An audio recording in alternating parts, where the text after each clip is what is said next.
नमस्कार, मैं सचिन कुमार आपका अपने YouTube चैनल इंग्लिश एक्सपर्ट में हार्दिक स्वागत करता हूं। तो प्यारे दोस्तों, आज की स्टोरी बहुत ही मज़ेदार होने वाली है, तो वीडियो में एंड तक बने रहिएगा। और इस स्टोरी में बहुत सारे नए नए वर्ड की मीनिंग को और टेंस को भी जानने को मिलेंगे। और इसी तरह डेली स्टोरी को पढ़ते रहने से आपको नए नए वर्ड की जानकारी होने लगेगी और कौन सा टेंस कहाँ पे यूज किया गया इसके बारे में भी ज्ञान होने लगेगा। तो डेली स्टोरी को देखते रहिएगा। चलिए स्टोरी को शुरू करते हैं। स्टोरी का टाइटल है the soldiers advice. Soldiers advice means होता है सोल्जर मीन्स होता है सिपाही, एडवाइस मीन्स होता है सलाह, यानी सिपाही की सलाह है। सोल्जर्स एडवाइस सिपाही की सलाह है। A soldier was returning home with his wife. A soldier यानी एक सिपाही, वाज रिटर्निंग यानी लौट रहा था, होम यानी घर को। एक सिपाही घर लौट रहा था विथ हिज वाइफ यानी अपनी पत्नी के साथ। एक सिपाही अपनी पत्नी के साथ घर वापस लौट रहा था। They were crossing a lake in a boat. They were crossing यानी वे पार हो रहे थे। दे वर क्रॉस मीन्स होता है पार होना। वे पार हो रहे थे ए लेक यानी एक झील को। वे एक झील को पार हो रहे थे इन ए बोट यानी एक बोट में, यानी एक बोट में बैठकर झील को पार कर रहे थे। When suddenly a great storm arrows. When यानी जब वे मतलब झील को पार हो रहे थे तभी सडनली यानी अचानक एक ग्रेट स्टॉर्म यानी एक बड़े तूफान, एरोज मीन्स उठा, एक बड़ा तूफान उठा। द मैन वॉज काम एंड क्वाइट। द मैन यानी आदमी, वॉज काम एंड क्वाइट यानी शांत और चुपचाप बैठा रहा, यानी आदमी जो है शांत और चुपचाप बैठा रहा। But the woman was trembling. But the woman लेकिन, ओमैन मीन्स औरत, वाज ट्रेम्बलिंग यानी कांप रही थी। ट्रेम्बलिंग मीन्स होता है कांपना, यानी वह कांप रही थी।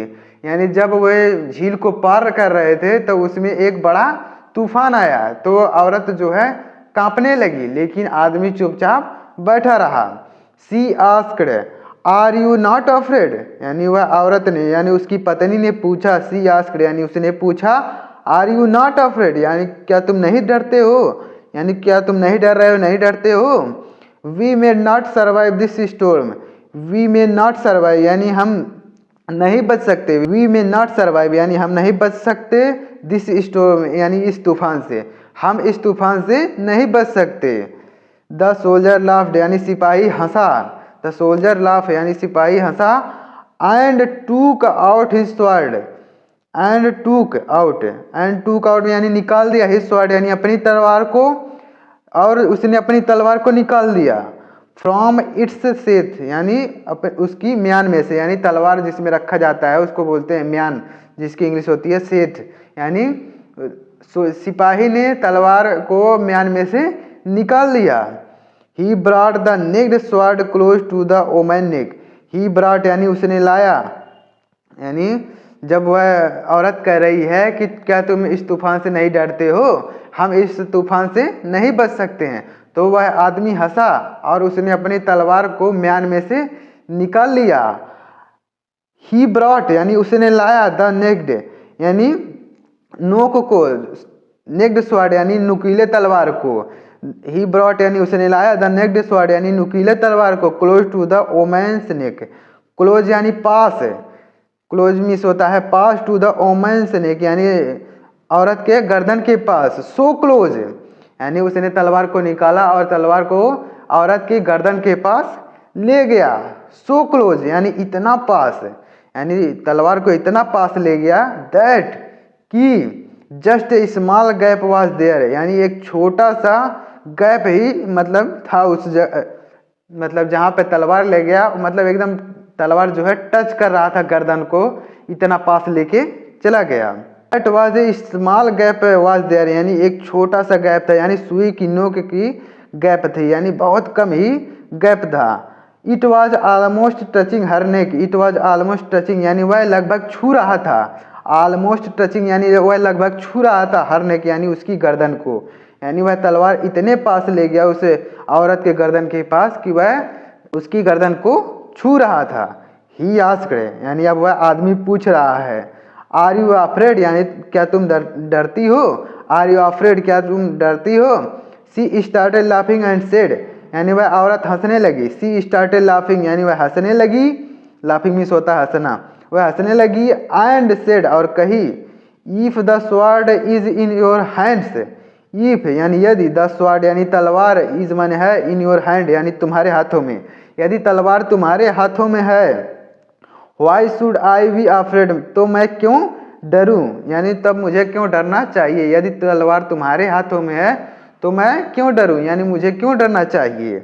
आई नो यानी मैं जानती हूँ, यू लव मी यानी तुम मुझसे प्रेम करते हो, यानी वह औरत कह रही है यदि तलवार तुम्हारे हाथों में है तो मैं क्यों डरूं, मैं जानती हूँ, यू लव मी यानी तुम मुझसे प्रेम करते हो, एंड विल नेवर हार्म मी और मुझे कभी हानि नहीं पहुँचाओगे। हार्म मी से होता है हानि यानी क्षति, तुम मुझे कभी हानि और क्षति नहीं पहुँचाओगे। मैं जानती हूँ कि तुम मुझसे प्यार करते हो यानी प्रेम करते हो और तुम मुझे कभी हानि नहीं पहुँचाओगे।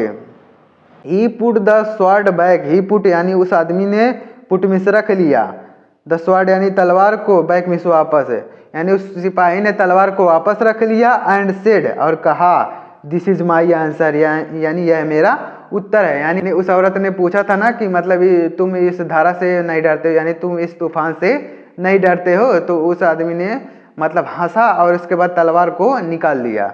तो ये आदमी कह रहा है कि यही मेरा जवाब है, यानी अब आगे समझिएगा कि क्या इसका जवाब है। आई नो यानी मैं जानता हूँ, गॉड लव्स मी यानी भगवान हमसे प्रेम करते हैं, यानी भगवान मुझसे प्रेम करते हैं यानी हम लोगों से प्रेम करते हैं। And storm is in his hand, and storm यानी तूफान, इज माने है, इन हिज हैंड यानी उनके हाथों में, और तूफान उनके हाथों में है, यानी मैं जानता हूँ कि भगवान मुझसे प्रेम करते हैं और तूफान उनके हाथों में है। सो इसलिए यानी मैं जानता हूँ कि भगवान मुझसे प्रेम करते हैं और तूफान उनके हाथों में है। सो यानी इसलिए whatever is going to be happen यानी व्हाट एवर यानी जो कुछ भी, is going to be happen यानी होगा, यानी जो कुछ भी होगा, यानी जो कुछ भी हो रहा है, यानी जो कुछ भी होगा या फिर हो रहा है, is going to be good यानी अच्छा होगा, यानी जो कुछ भी होगा वह अच्छा होगा। He can not do anything wrong, he can not do यानी वह नहीं कर सकते, एनीथिंग यानी कुछ, रॉन्ग मीन्स गलत, यानी वह कुछ गलत नहीं कर सकते। यानी उस आदमी ने जवाब दिया कि यानी मैं जानता हूँ कि भगवान मुझसे प्रेम करते हैं और तूफान उनके हाथों में है, तो होगा सब अच्छा ही होगा, वह कुछ भी गलत नहीं कर सकते, यानी वह भगवान को कह रहा है कि भगवान कुछ गलत नहीं कर सकते। मोरल देखिए लिखा गया है ऑलवेज हैव फेथ, मोरल है ऑलवेज यानी हमेशा, हैव फेथ यानी विश्वास रखें, यानी हमेशा भगवान पे विश्वास रखें, हमेशा भगवान पे विश्वास रखें। भगवान जो भी करते हैं अच्छा ही करते हैं, तो हमेशा भगवान पे विश्वास करें। तो उम्मीद करता हूँ कि यह स्टोरी आपको पसंद आई होगी। अगर स्टोरी पसंद आई हो तो लाइक कर दीजिएगा और कमेंट बॉक्स में ज़रूर बताइएगा, और इसी तरह की नई नई इंटरेस्टिंग वीडियो को पाने के लिए हमारे चैनल को सब्सक्राइब करके बेल आइकन को भी प्रेस कर लीजिएगा। मिलते हैं नेक्स्ट वीडियो में, तब तक के लिए जय हिंद, वंदे मातरम।